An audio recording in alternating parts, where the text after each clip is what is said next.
जी, हमने जो पेपर 1 की तैयारी की थी वो केवीएस मदान की किताब आती है, बहुत अच्छी जी। किताब है, उसी से की थी। उसमें सारे जो है जी। 10 यूनिट है, सारे आपको मिल जाएँगे। नेट जेआरएफ देखो मेरे हिसाब से तो एक टेम्परेरी है, आपको हुँ। परमानेंट जॉब की तरफ ही सोचना चाहिए। लेकिन भाई जो गरीब बच्चा है, उसके लिए तो ये बहुत ज़रूरी है ना? रिसर्च करने के लिए।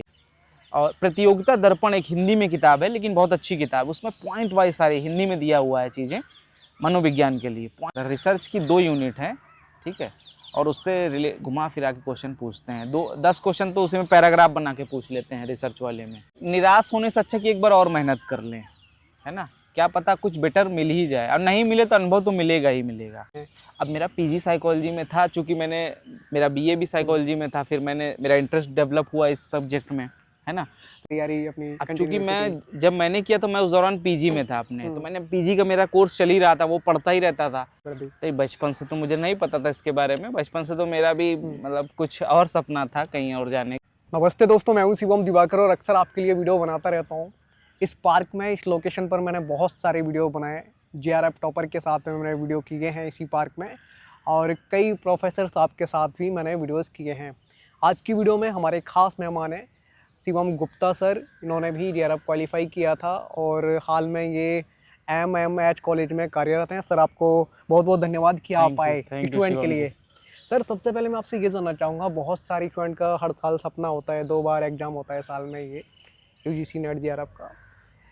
हम पेपर 1 की तैयारी कैसे करें? सबसे पहले हम इसी टॉपिक पे बात करना चाहेंगे, फिर मैं आपसे जानना चाहूँगा पेपर 2 के बारे में, और आपने कौन से विषय से किया था? जी, शिवम जी, हमने जो पेपर 1 की तैयारी की थी वो केवीएस मदान की किताब आती है, बहुत अच्छी जी। किताब है, उसी से की थी। उसमें सारे जो है जी। 10 यूनिट है, सारे आपको मिल जाएँगे। और सबसे बड़ी चीज़ है इसमें, आप ये देख लीजिए कि हर किसी का अपना प्लस और माइनस होता है ना?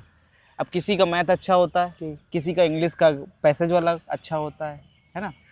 तो अगर मान लीजिए इसका मैथ अच्छा है, तो वो रीजनिंग के क्वेश्चन कर सकता है ना? 5 क्वेश्चन रीजनिंग के आने ही आने हैं, तो वो अपना वो वाला कर ले। 5 क्वेश्चन पैसेज के आने ही आने हैं, ठीक है? 50 में से 50 क्वेश्चन करने ही नहीं है, 40 ही कर ले, 35 ही सही कर ले, तो उसका हो जाना है नेट, ठीक है? तो उसमें आप देखिए, पैसेज वाली एक यूनिट हो गई, ओके। एक आपकी रीजनिंग वाली यूनिट हो गई, ठीक है। एक आपकी कम्युनिकेशन वाली यूनिट हो गई, ओके। है ना? एक आपकी कंप्यूटर वाली यूनिट हो गई, ओके। ठीक है? उसमें उसी से संबंधित क्वेश्चन आने हैं। इसमें सर आपने उस टाइम कैसे तैयारी की थी? जैसे मैंने बहुत सारे स्टूडेंट को देखा है, कोई खुद से अपने आप नोट्स बनाता हाँ, है, हाँ। सेल्फ स्टडी करता है, कोई कोचिंग जॉइन कर लेता है।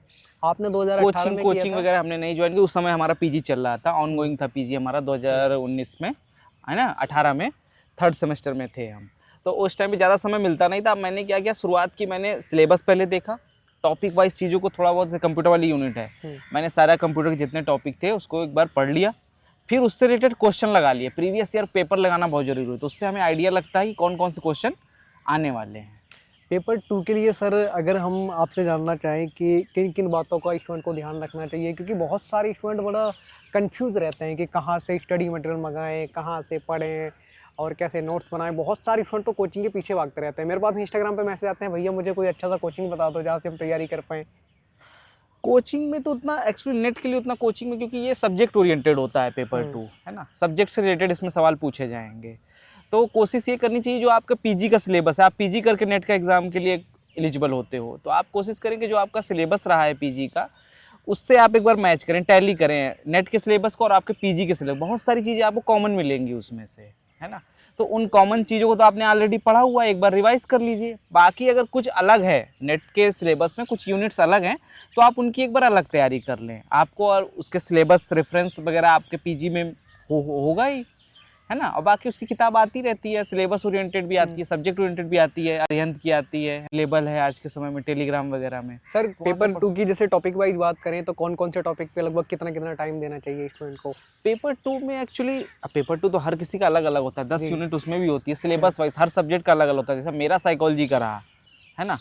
तो साइकोलॉजी में जो भी यूनिट्स उसमें थी, जैसे कॉग्निटिव की एक यूनिट थी, पर्सनैलिटी की एक यूनिट थी, है ना? क्लिनिकल साइकोलॉजी की एक यूनिट थी, है ना? हिस्ट्री ऑफ साइकोलॉजी की एक यूनिट थी, यूनिट 1, है ना? तो सारी यूनिट्स को हमने एक बार पढ़ा और उससे रिलेटेड क्वेश्चन पेपर ज़रूर लगा लिए। सर ये जो आपने साइकोलॉजी सब्जेक्ट से किया, हाँ हाँ। इसका क्या रीज़न है कि आपने यही सब्जेक्ट चूज़ कर लिया, सेलेक्ट कर लिया कि हम इससे करते हैं? बहुत सारे फ्रेंड हिंदी साहित्य से करते हैं।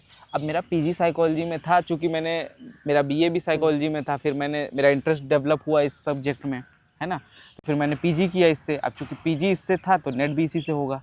जिसका जिस पे पीजी रहता है उसी सब्जेक्ट से कर सकता है। बहुत सारी स्टूडेंट का ये कहना रहता है कि अगर जैसे हम साइकोलॉजी से कर लेते हैं हाँ हाँ। तो भविष्य में क्या क्या मतलब हम कर सकते हैं। जैसे हिंदी साहित्य वाले हैं, कहीं न्यूज़पेपर में काम कर सकते हैं, कहीं हाँ। अखबार में काम कर सकते हैं। जैसे आपका साइकोलॉजी है और आप अभी कार्यरत भी हैं गाज़ियाबाद में एक कॉलेज में, तो गाज़ियाबाद का सबसे बड़ा कॉलेज है MMH। तो इसके पीछे जब आपने ये किया तो आपने ये बचपन से ही सोचा था कि मुझे यूजीसी नेट जेआरएफ क्वालिफाई करना है, या फिर जब आप ग्रेजुएशन वगैरह कर रहे थे जब आपको पता चला और आपने तैयारी शुरू कर दी? नहीं, बचपन से तो मुझे नहीं पता था इसके बारे में। बचपन से तो मेरा भी मतलब कुछ और सपना था कहीं और जाने का। लेकिन जब यूजी हमने किया, यूजी के दौरान साइकोलॉजी सब्जेक्ट से हमारा सामना हुआ, तब से इंटरेस्ट बनना शुरू हुआ। फिर हमने नेट जेआरएफ के बारे में जानकारी मिली और तब से फिर हमने पीजी किया, फिर नेट जेआरएफ, फिर पीएचडी में गए और फिर अभी ये प्रोफेसरशिप में आ गए हैं। आपने पूरा ये यूपी से ही किया था या दिल्ली के किसी कॉलेज वगैरह नहीं, से? यूपी से ही किया हमने। हमारी इलाहाबाद यूनिवर्सिटी से पढ़ाई हुई है ना। ओके। यूजी हुआ इलाहाबाद यूनिवर्सिटी से, पीजी हुआ इलाहाबाद यूनिवर्सिटी से। रहने वाले आप कहाँ के हैं? इलाहाबाद के ही है, इलाहाबाद में हमारा घर है। अच्छा, कैसा लगता है अभी आप इलाहाबाद के हैं हाँ हाँ। और यहाँ पे टीचिंग करते हैं? गाजियाबाद के लोगों का कैसा बिहेवियर लगता है? स्टूडेंट आते हैं जब, पेरेंट्स आते हैं जब? थोड़ा सा लैंग्वेज बोली भाषा बैरियर थोड़ा रहता अलग है, होगी। थोड़ा अंतर रहता है लैंग्वेज का, लेकिन ठीक है, अब तो एडजस्टमेंट हो गया है भाई। वहाँ के लोग, हमारे यहाँ का कुछ और कल्चर था, यहाँ का थोड़ा सा अलग है, लेकिन बाकी सारी सिमिलरिटी है। ऐसा कोई अंतर तो मुझे नहीं खास लगता उस टाइम सर आपने जेआरएफ जब क्वालिफाई किया होगा, हाँ हाँ। तो बहुत सारे स्टूडेंट का मोटिवेशन तो यही रहता है कि अगर हम क्वालिफाई कर लेते हैं एग्जाम तो थोड़ा कुछ धनराशि मिलने लगती है। हाँ हाँ। आपके टाइम पे लगभग कितनी मिलती थी? हम लोगों की, हमें जो है 35,000 से शुरुआत हुई थी। 35,000 रुपये मिल रहे थे जो है HRA और ये मिलाकर। ये कब तक सर मिले आपको लगभग? ये हमने 22 तक लिया। 22 और- में हमारी नौकरी लग गई तो हमने उसको छोड़ दिया। अच्छा, जब आपकी नौकरी लग जाती है फिर आपको छोड़ना पड़ता है? हाँ, ये दोनों में से एक ले सकते हैं, क्योंकि नौकरी में ज़्यादा पैसा था तो उसको हमने चुना। सर नौकरी में कितना मिलता है अभी? हैं? नौकरी में कितना मिलता है अभी? नौकरी में अभी आप ग्रॉस सैलरी आप लगा लीजिए तो करीबन वही हो जाती है 90। सर थाउजेंड आज के आपको around। गांव देहात छोटे छोटे कस्बे के जो स्टूडेंट देख रहे होंगे काफ़ी मोटिवेट होंगे। हाँ। आप क्या कहना चाहेंगे जब आप नेट जेआरएफ क्वालिफाई कर लेते हैं तो ज़िंदगी थोड़ा सा बदलाव की तरफ बढ़ती है या नहीं? नेट जेआरएफ जो मेरे हिसाब से तो एक टेम्पररी है, आपको परमानेंट जॉब की तरफ ही सोचना चाहिए। लेकिन भाई जो गरीब बच्चा है उसके लिए तो ये बहुत ज़रूरी है ना, रिसर्च करने के लिए।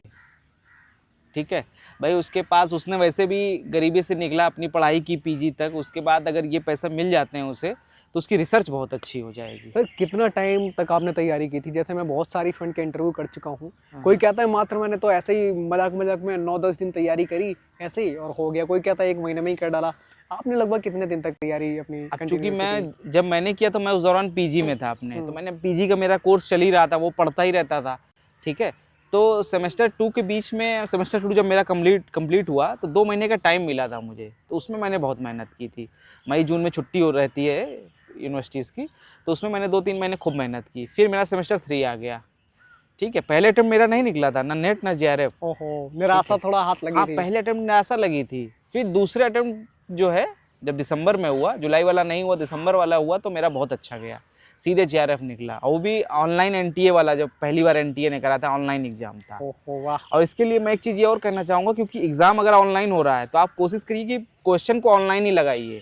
पेपर आते हैं पीडीएफ में, आप लैपटॉप में ही लगाइए, क्योंकि आप जब ऑनलाइन पढ़ोगे ना तो एग्ज़ाम में भी ऑनलाइन रहेगा, तो आपका बहुत अच्छा होगा, वो पढ़ने की हैबिट डेवलप होगी स्क्रीन पर। सर आपकी लाइफ की कोई ऐसी जर्नी रही जैसे स्टूडेंट की कुछ ऐसी शरारती घटनाएं जो आपको भी याद हो, जो आप गाँव गए थे छुट्टियों में भी याद आ रही हो कि कुछ शरारती स्टूडेंट मिले और मैंने उनको पीटा, कुछ ऐसा हुआ टीचिंग के दौरान? नहीं, आप देखिए यूजी लेवल पे तो ऐसे किसी स्टूडेंट ऐसे शरारत करते नहीं, है ना।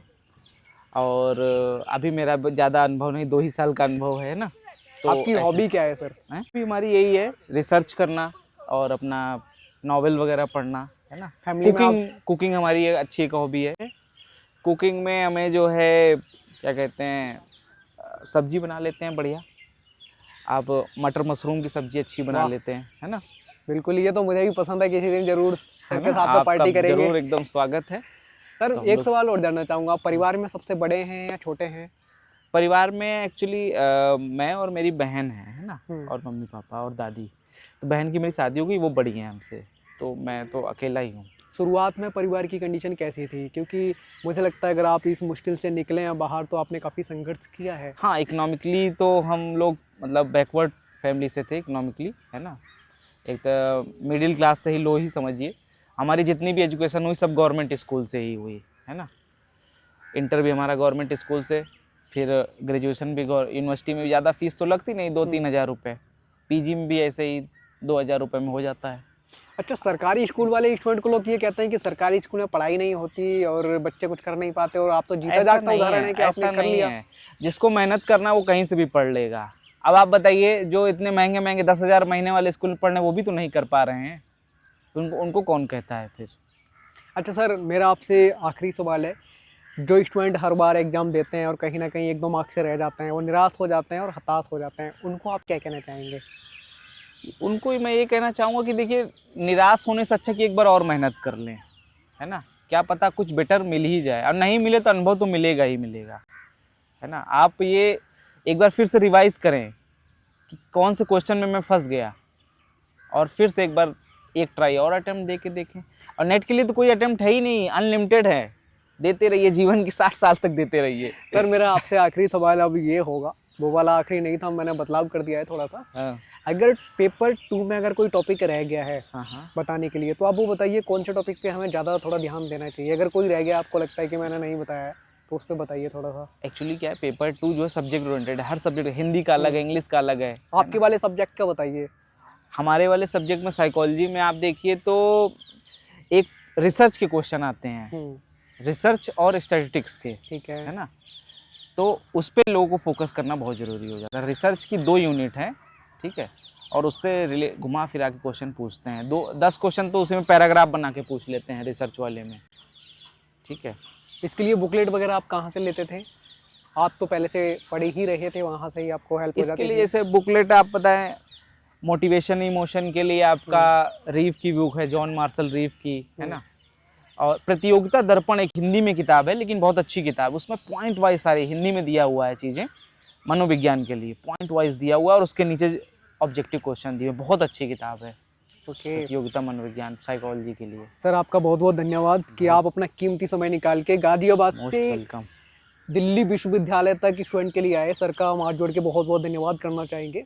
अगर आपको ऐसा लगता है कि हम वीडियो में कोई और सवाल आपके लिए पूछना भूल गए हैं किसी टॉपिक पे, तो आप कमेंट बॉक्स में ज़रूर लिख भेजिए।